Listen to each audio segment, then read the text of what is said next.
Welcome to week 5 of Cultivate. It's brilliant to have you with us again. So far on Cultivate, we've asked 4 questions. Why are we here? Why do we plant? How do we start? And what do we plant? And this week, we're continuing with our 4th question as we look at what do we plant? Part 2. As usual, let's begin with the 1-minute recap to remind ourselves where we've got to so far. And it's getting harder and harder every week to pack this into 1 minute, but we'll have a go, okay? Throughout Cultivate, we've been talking about journeys, missional journeys that God instigates to reach the 99% of people who are beyond our current communities of faith. And we're all called to join those journeys. Some of us are called to lead them. The starting gun for these journeys is call and vision. God gives you a story of discernment for what you're doing. And God usually calls you to the places you already inhabit and the people you already encounter. These journeys are not solitary. They nearly always are better done in community. And these worship communities need planting. And we made the case for that in week 2. And these worship communities have a number of characteristics in common, a top 5 in fact. So far, we've said they are defined by missional vision, and they have a missional culture. They have an intentional plan to make and grow disciples. That covers the whole discipleship journey. They focus on the important rather than the insistent stuff, and they make sure they reflect their context. Okay, that's our 1-minute recap. Let's get started on week 5 as we continue with this question. What do we plant?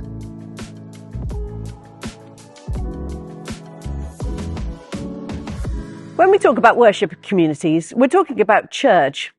Worship communities are church in microcosm. And this is important for several reasons, but here's the big one. When non-Christians engage with your worship communities, they aren't going to go anywhere else. In general, they aren't using you as a feeder into real church. The evidence is where they engage in general is where they stay. So it's incumbent on us to provide church in all of its fullness, or as full as we can make it in our worship communities. For us, and certainly for the non-Christians we're engaging with, worship communities are church. To help us do that, we've put together 5 key priorities that should be present in every worship community, whatever it looks like, whatever context it's in, or whether it's new or established. And we're calling these marks defining priorities and developmental priorities. They define us because we are suggesting that you can't be a worship community without them. They form the basis of a full, mature worship community, something for emerging communities to grow and aspire to. They're defining characteristics, but they're also developmental characteristics. Because if you focus on the 5 marks, if you develop these 5 things in a worship community, then you will rock and roll. You'll see spiritual fruit. You'll see disciples made and disciples grown. So where do we start? Which of these 5 priorities should we begin with? Well, there's only one place we can start: mission. It was the first thing Jesus talked about in the temple when he said he's come to proclaim the good news to the poor. And it was the last thing he commanded us to do with the Great Commission when he said, "Go and make disciples of all nations." Jesus' ministry is defined by mission, and therefore so should our worship communities. But what do we actually mean when we talk about mission? Missions become a little bit like a coin, both sides representing different aspects of mission. The first side of the coin is evangelism, using our words to witness to one another about the good news of Jesus. We all have a responsibility to share the gospel. It's what makes us obedient to the Great Commission. But let's be real. This is harder for some of us. We may feel embarrassed or not have the right words to say, or maybe even worry about what other people might think of us. But we should remember that at some point in all of our lives, someone has shared the gospel with us. We're sat here because someone has told us about the good news of Jesus. So don't pass this responsibility just to the vicar. The second side of the coin is social justice, loving people and seeing his kingdom come on earth. Jesus wants us to love the poor and the marginalized. He wants us to love the widow and the orphan. And when we do this, we're obeying the great commandment to love one another. It's very easy to let the coin fall on one side or another, and each one of us will have a leaning towards either one of these aspects of mission, but we need to do both. We can't just do one, because it undermines the other. Spend a moment thinking about which side you have been more inclined towards, evangelism or social justice.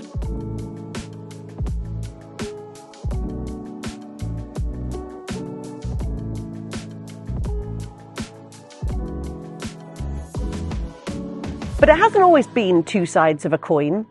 In the Old Testament, the people of God were called to two practices: inner righteousness, which is prayer, worship, fasting, etc., and outer service, giving of their time, service, money, and privilege. In fact, God wants these two practices to be so joined that he uses the word tzedakah, which binds the two concepts. He says to be righteous is to care for the poor, and to care for the poor is to be righteous. Let's not separate what God has joined together. And then into this mix, we see Jesus, who ate with sinners and he healed the lepers. Jesus found a way to dignify the impoverished and humanize those who lived on the margins. And he did this by sitting with them, talking with them, eating with them. The Pharisees questioned the disciples because it was so far away from their religious experience. Why does your teacher eat with sinners? Because he loved them. Because mercy towards others gets you closer to the heart of God than any religious observance. Most times Jesus healed somebody, it was primarily to restore them into community. Let's take Luke 5, for example. Jesus meets a man with leprosy, an infectious disease that had meant he was pushed to the outskirts of society. After Jesus heals him, meeting his immediate needs, Jesus asks him to return to his priest so that he can be deemed clean. This allowed him to worship again and to be part of the faith community. Jesus healed people to draw them back into community and out of the injustice they had faced. But he also tells them about salvation. He doesn't force it upon them, and it's not even a prerequisite to them being healed, but he does tell them. In Luke 17, Jesus heals 10 lepers, but only one returns to praise Jesus. Our priorities have got to be both too, building the kingdom of God and introducing people to the King. Jesus had paved a new way of mission and evangelism and social action. And in one generation, the temple was decimated and God's people had to replace the whole sacrificial system and find another way to get close to God. Instead of taking the best of their livestock to the temple to be sacrificed, they now took the best of their produce and gave it to the poor and marginalized, sharing the gospel as they went. And the church continued to grow and flourish as it modeled social action and evangelism. Let's forward on to World War II, when Winston Churchill commissioned a report about how Britain could recover from the war. Sir William Beveridge recommended plans to create the welfare state. And when the Labour government came into power, they created a plan to care for people from cradle to grave through free medical care, education for all, social housing for those who needed it. Overnight, the church was discharged of its duties to care for the population's physical needs, and now it could solely focus on the spiritual needs of its communities. The mission of the church had been split into two sides of the coin: social action and evangelism. And this was our story for 60 years. The spiritual nurturing of the nation, christenings, weddings, funerals, and Sunday services. Our words and our buildings contained our worship and spirituality, but we'd lost the practical outworking of faith and the social justice. But in 2010, the Conservative government began a catalogue of significant cuts to public spending. The NHS, education and housing have all taken a huge financial hit from these cuts, with over £30 billion withdrawn from these funds.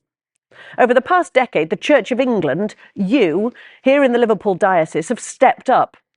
The church is delivering service on an unprecedented scale. We've seen incredible rise in food banks and debt advice, mental health projects, social groups, youth and kids outreach, drugs and alcohol support. The list goes on and on.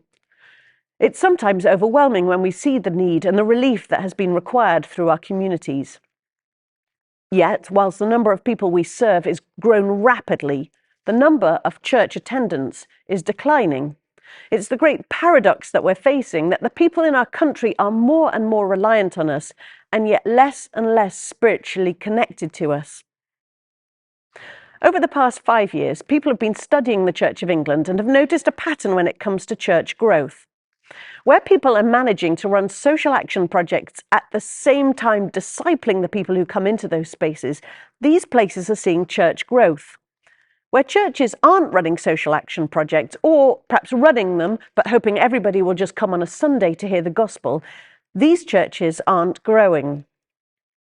Let me tell you a personal story. When I arrived as a minister's wife in a sleepy Cotswold town with our 4 preschool children, I was the ideal candidate to take over the church mother and toddler group. It was seen by the churchgoers as a huge success, with over 100 parents and preschool children coming each week, and yet the group had been running for 14 years and only 2 families had ever started coming to church. Slowly, we built up a team who began to see these families less as clients and more as family. We started using a few Christian songs in the music time. We talked to the parents about the Bible. We prayed for mums who were struggling, took meals to new parents, and invited the families into our homes for lunch. We'd already engaged with these families, and now we were helping encounter Jesus through genuine relationship with them. Then we ran discipleship sessions where parents could stay and have lunch with us, and we'd open the Bible and we'd read together, and then we'd ask each other questions. Over the time we were there, many women became Christians and then brought their husbands and their children to some of the worship communities that emerged out of this. Many families were nurtured into the faith through this toddler group as we intentionally combined social action with evangelism. So what would it look like for us to start discipling people who came into our food pantries, into our youth groups and our community lunches? Of course, there will be many who don't want to hear the good news, and of course we still want to be called by God to provide loving, quality provision, to advocate for the poor and the marginalised. But if we don't step out and introduce people to Jesus, then how will they ever hear about him? Our job is to listen, to love, and to offer the gospel to each and every soul that we meet. Now, on page 28 of your books, there are 2 coins. One represents evangelism and one represents social action. Spend a few moments writing examples of times that you've done either of these. Perhaps you've witnessed other people doing them well. Are there any overlaps? Have there been any times where you've done or seen both happen at the same time? Write them down, discuss them with your group, and we'll come back in a few moments.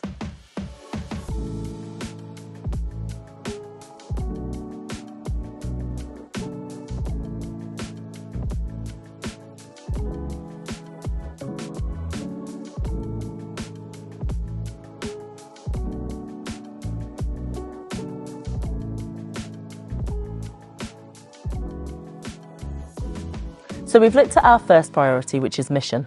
So let's take a look at the second priority, which is community.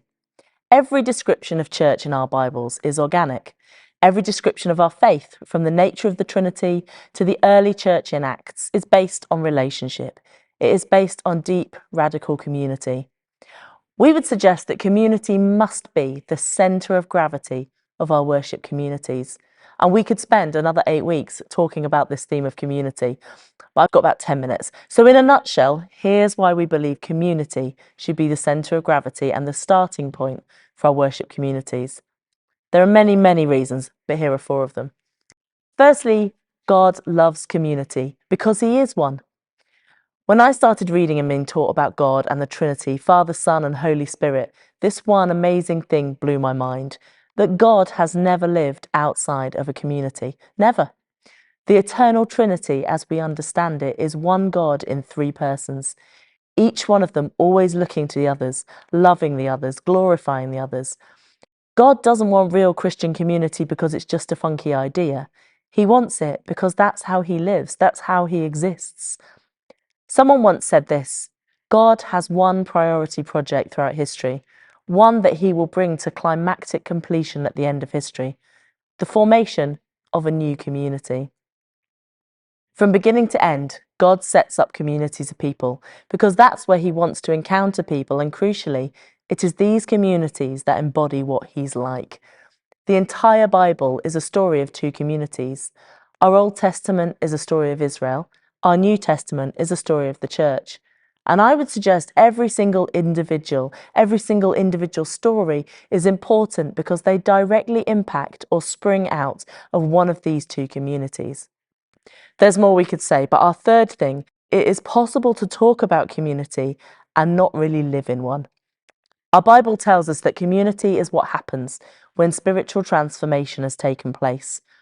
We know that in the very beginning in Acts, when the power of God's Spirit was on that first band of people, when people came to faith in remarkable numbers, when many signs and wonders happened, for these people, community meant something.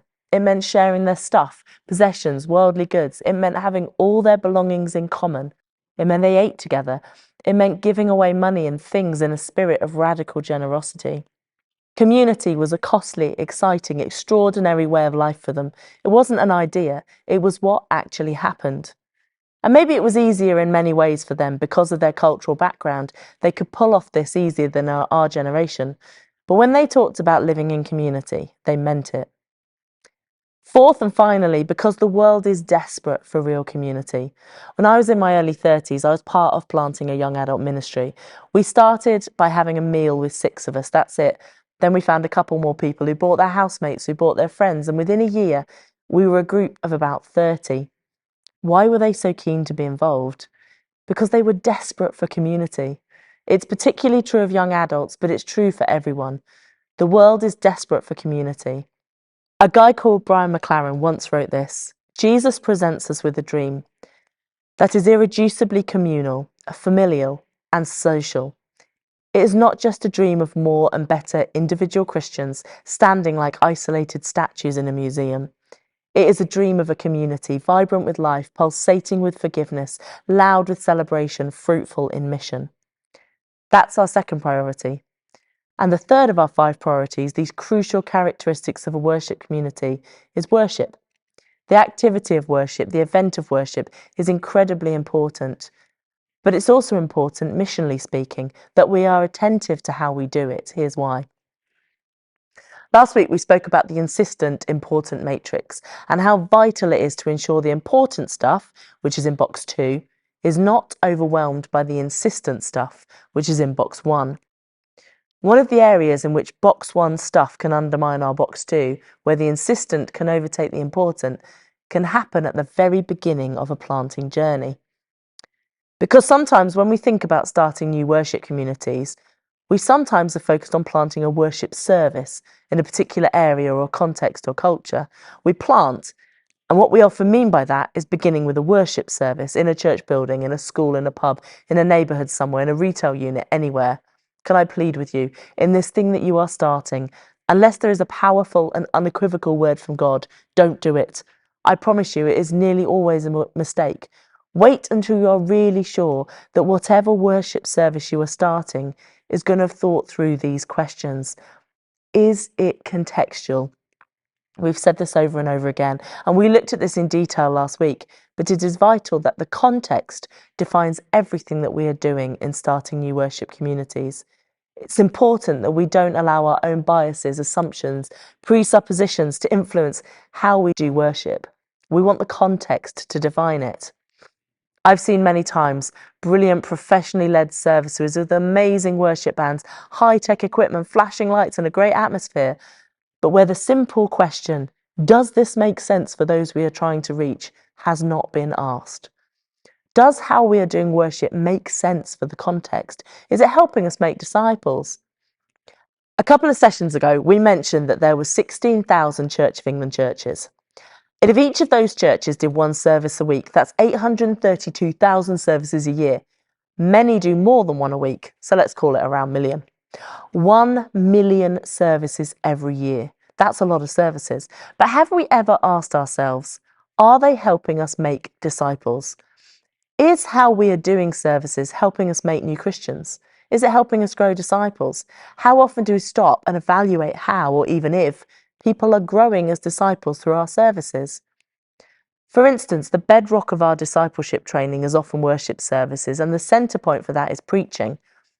But unfortunately for us preachers, the stats for how effective this is are pretty terrible. Studies show that people retain only 5 to 10% of what they hear through spoken communication. And even when they're listening attentively, they lose 40% of what they hear after 2 minutes. They lose 60% after half a day, and they lose 90% after a week. Ask yourself this: is what we are doing helping us grow as disciples? Are our worship services helping us with this? We'll explore another alternative in a moment when we're looking at our next priority. Is it distracting us from box 2 activities? As we heard about last week, this work of making and growing disciples is a box 2 activity. Important but not insistent. It has no pressing deadline. Weekly worship services are most certainly a box 1 activity. Their weekly routine provides a distinct sense of urgency to them, and they take an enormous amount of time and effort. Often so much time is taken up on this that there is little room for other things, and especially for box 2 things. Is it distracting us from box 2 activities? Is it helping us to grow community? You can sit beside somebody in a service in whatever context for years and never talk to them. And when I speak about community, I mean real community, that sort of community we've just been talking about, that type that's characterized by crazy generosity, sacrificial love, shared time, space, food. Is what we are doing contributing to that? What are we starting with? Here's a vital principle in planting new worship communities. What you start with is a sign of your priority. What you do first is your real priority. As we've said before, that's why we urge you not to start with the worship service. Don't plant the worship service. Start with mission and community. And that's because of this next question. Are we attracting disaffected Christians or non-Christians? We must be deeply attentive to this. Sometimes our worship services, especially those that are not contextual to our missional context, can end up attracting disaffected Christians rather than non-Christians. It's a vital question to ask ourselves. Look around the room. Are we attracting disaffected Christians or non-Christians? And what are we going to do about that? And our final question, are we prioritizing attendance over relationship? A guy called Neil Cole said this: attractional church has become an event that we experience rather than a family we are a part of. When our success is determined by something we call attendance, then we are producing an event, not developing a family or deploying a movement. You don't attend a family, you attend a show. Worship services that are developed carefully and contextually and do not become the centre of gravity of your worship community, they are good, powerful and healthy. But they need careful attention, a discerning heart and a courageous ability to ask searching questions. Community and worship, the first 2 priorities of a worship community. Okay, let's discuss a couple of questions in our groups. See you back in a few minutes.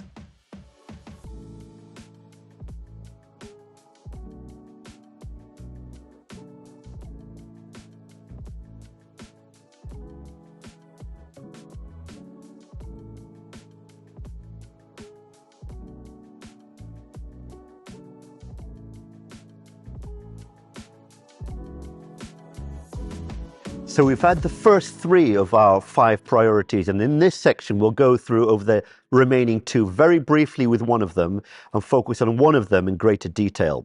So number 4 of our 5 priorities is leadership. It's vital that the worship community has leadership. It's vital that this is not overlooked. It is vital, as we'll discuss in our later sessions for leaders, it must be the right people, it must be a team of people, it must be a healthy, functioning team of people, it must also be a reproducing team, constantly looking for new leaders, looking to raise up and develop emerging leaders.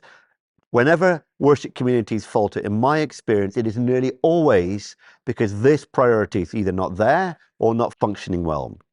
We won't say any more on this, but as leaders emerge out of this course, we are keen to explore what this could look like in your context. So we have looked at 4 out of 5 of our essential priorities of a worship community, priorities that define a worship community and should be the focus of development. And so we come to our final one. And some of you will know about a German theologian and pastor called Dietrich Bonhoeffer. During World War II, Bonhoeffer famously was faced with a choice to stay in safety in exile in America or go home to Nazi Germany.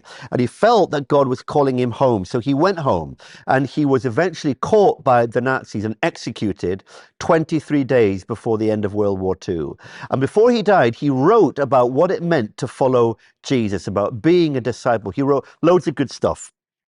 And one phrase he wrote in one of his books should be plastered above our church doors, our kind of, house doors, our hearts. And this is what he said: Christianity without discipleship is always Christianity without Christ.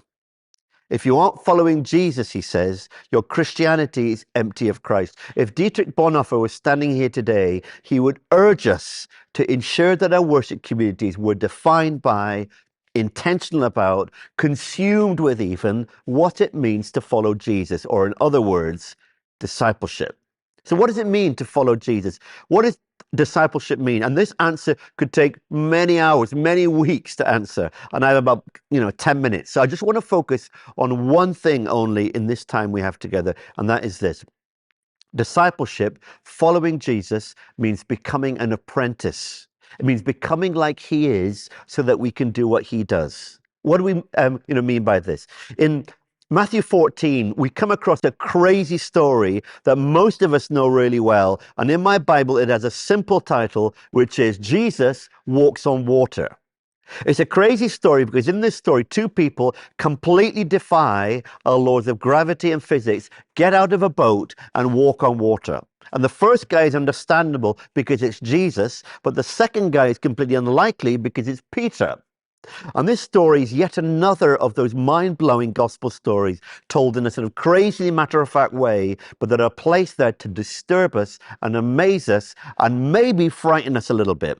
Because have you ever asked yourself, why did Peter get out of his boat in rough seas and strong winds and do what no person had ever done before or since? And you might imagine it was because Jesus had asked him to. But if you read this story again, you realize Jesus hadn't asked him anything. It was Peter who initiated it. Read it again in verse 28 of Matthew 14. Peter says, if it's you, tell me to come on the water. If Peter hadn't said anything, then nothing would have happened. You can just imagine, Peter thinking as he climbed over the edge of his boat, why didn't I just keep my mouth shut? How do I always end up in this kind of mess? But Peter did this. He asked Jesus to call him. He climbed over the edge of his boat. He defied logic and physics and experience. Why? Because he understood that he was an apprentice and that following Jesus was about learning and ultimately doing what his master did. And his master was walking on water. Some of you might have watched or heard of the Numa series by Rob Bell. And Rob Bell is a controversial figure, but he has a great insight into many things. And in one of these video clips, he's talking about what it means to be a disciple in Jesus' time. And in this clip, Rob Bell tells us how these disciples were chosen. And he said that most boys and girls at age 6 would go to school to learn the Torah, the first 5 books of our Bibles. This teaching would take kind of 4 years. And by the age of 10, most kids would have learned the Torah, the first 5 books of our Bibles, off by heart. You think SAT tests are hard. Try memorizing a couple of 100 pages of text. By age 10, most kids are learning their family trade, sort of carpentry, fishing, whatever. But the best of the best of the best keep on and would finish up memorizing the rest of the Hebrew scriptures, Genesis to Malachi, completely memorized. By 14 or 15, most of these guys have, dropped out. But the best of the best of the best that go and see a rabbi and ask, can I be a disciple? Let's let Rob Bell finish off his point. He says it better than me. Let's have a listen to this for a few minutes. Now, when we use the word disciple, we often mean student, but we generally mean somebody who knows what the teacher knows. But a disciple is something far deeper. A disciple just doesn't want to know what the rabbi knows. A disciple wants to be like the rabbi and wants to learn to do what the rabbi does. Now, rabbis differed in how they interpreted the Torah. They would take like a verse or a command, and one rabbi might say, well, this is what it means to follow this verse or to do this command of God. But another rabbi might say, no, I think it means something slightly different. And so different rabbis had different sets of interpretations about how they lived out and understood and interpreted the scriptures. Now, a rabbi's set of interpretations was called that rabbi's yoke. So when you went and applied to a rabbi to become one of that rabbi's disciples, what you wanted to do is you wanted to take that rabbi's yoke upon you so that you could learn to know what the rabbi knows in order to do what the rabbi does, in order to be like the rabbi. So you'd go to a rabbi and you'd say, Rabbi, I want to become one of your disciples. The rabbi would then grill you. The rabbi would ask you questions about Torah, questions about the prophets, questions about the oral tradition, because the rabbi wants to know, can this kid sit in front of me? Can this kid do what I do? Can this kid spread my yoke? Does this kid have what it takes? So the rabbi would fire off all these questions and grill the kid. And if the rabbi thought this kid's good, this kid loves God, loves Torah, but this kid isn't the best of the best of the best, the rabbi might say to the kid, you obviously love God and you obviously know the Torah, but you don't have what it takes to become one of my disciples. And so the rabbi might say something like, go and continue learning your family trade, continue plying your family trade. But if the rabbi thinks this kid has got it, I think this kid could do what I do, the rabbi would say to the kid, come, follow me. And so you would leave as this, 14, 15-year-old kid, you would leave your family, your friends, your synagogue, your village, and you would devote your entire life to being like your rabbi, learning to do what your rabbi does. This is what it means to be a disciple. For Jesus, this is what he meant when he spoke about being a disciple. When Jesus was talking about discipleship, the nearest word we have to it is apprenticeship. That's what Jesus was talking about. It's about being so close to someone that we learn what they're like and what they do, and ultimately becoming like they are so that we can do what they do. The walk of a follower of Jesus is not just about spiritual disciplines. These kind of commitments are massively important. But being a disciple is not just about Bible study or prayer or worship or showing up in good places, avoiding bad places. It's about being like Jesus so that we can do what Jesus did. And that's why those first disciples, even though they tried and they failed and they tried and failed again, they understood that following Jesus meant exactly that. They knew what they were aiming for. And through the power of the Holy Spirit, they turned their world upside down. It's really not enough to study Jesus from a book, even if that book is the Bible. It's not even enough to have our characters formed into his likeness, even though that's really great and that's the beginning of our job. The job of following Jesus, the goal is becoming like him so that we can do what he does. But just before we end this very brief exploration on discipleship, I just want to end with this.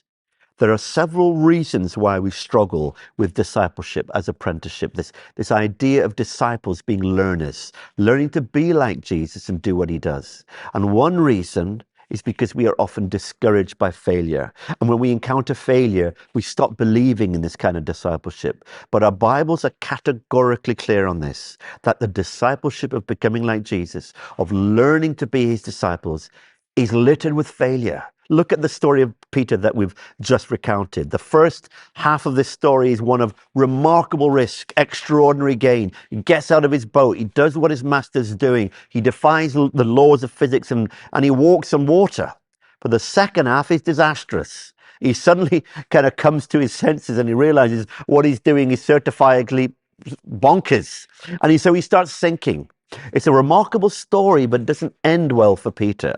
And yet over and over again, Jesus says, get up, let's do it again. Get up, let's try again. This kind of discipleship, this kind of apprenticeship is never about getting it right every time. It's not about walking on water, as it were, every time, but it's about getting out of the boat every time. Sir Edmund Hillary made several attempts at scaling Mount Everest before he finally nailed it. And after one attempt, he stood at the base of this giant mountain. He said he shook his fist at it and he shouted at it, "I will defeat you yet, because you're as big as you're going to get, but I'm still growing." And every time Hillary climbed, he failed. And every time he failed, he learned. And every time he learned, he grew and tried again. And one day he didn't fail. We all know J.K. Rowling is one of the most successful writers in the 21st century. But you might not have known that when she wrote her first Harry Potter book, she was divorced. She was bankrupt. She was living on benefits. After a dozen publishers rejected her manuscript, one finally agreed to publish it, but told her she would need another job. There's no money in children's books.